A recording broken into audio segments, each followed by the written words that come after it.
sitting here at the local bakery here in Auvillar and getting ready to leave. I'm sipping my coffee up. Horrible night's sleep last night with my back. Just bothered me all night. But we got 33 kilometers today, so we got a battle to get that through. Then see where we're at after that. But we're going from Auvillar to Lectoure today. Like I said, 33 kilometers. And the nice thing about it today is there's several towns in between where you can stop and take a break and have coffee or some lunch. So we'll see how today goes. If I get 20 kilometers in and I can't go any farther, I will try to find a bed in that town. So we'll see what happens.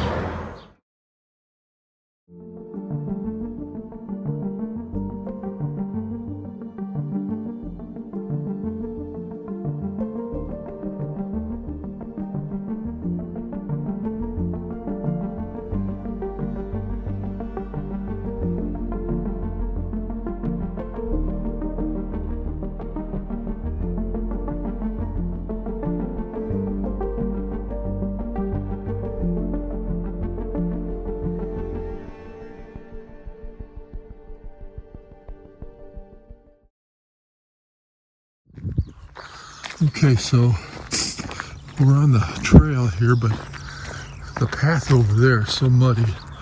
I'm walking the road here for a little bit. Just gotta keep an eye on the markers. I'll be on the wrong side of the street, but I want to make sure I don't miss any markers. So here we go. We're avoiding a little bit of mud here.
Passing through Saint-Antoine, I stepped into a small church that felt quietly lived in.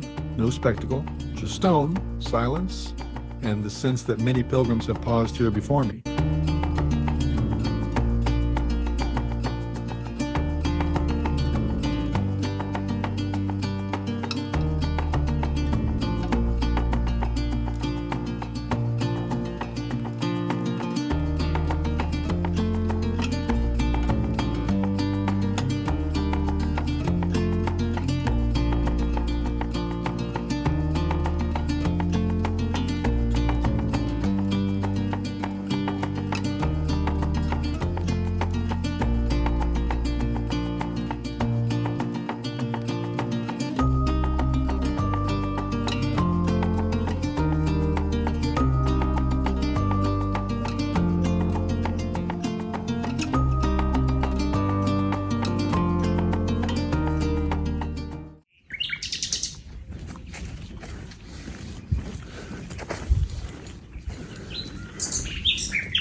The road continued, winding towards a silhouette that looked both broken and proud.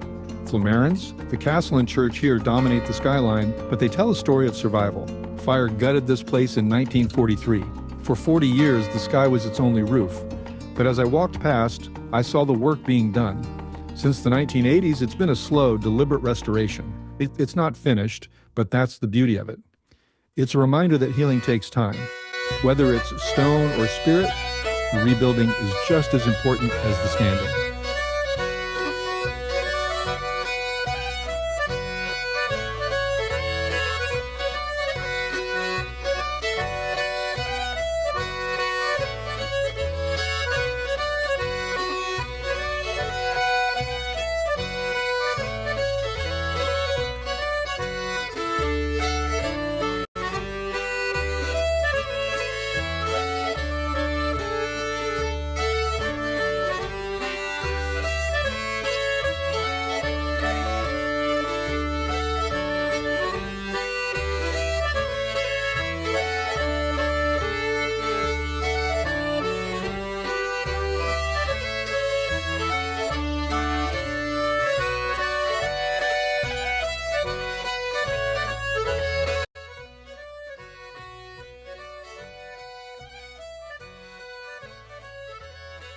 My legs were feeling the distance by the time I climbed up to Miradoux.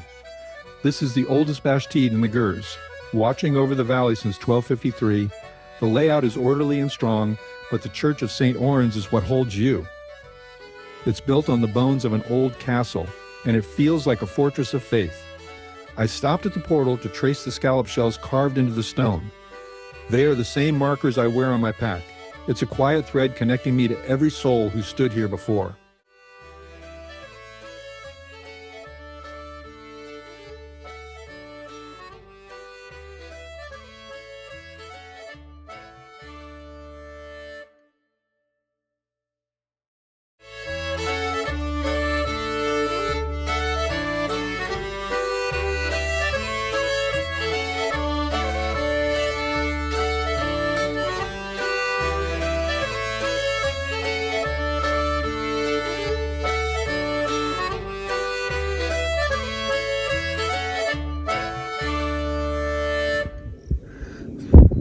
How cool is that old castle over there?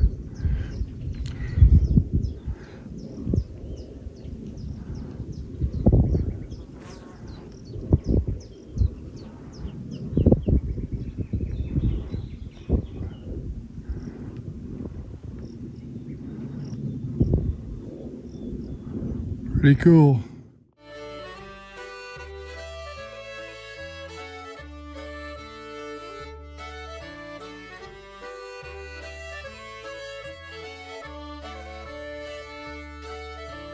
This is a place you could easily walk past if your head was down, focused only on the kilometers left to go.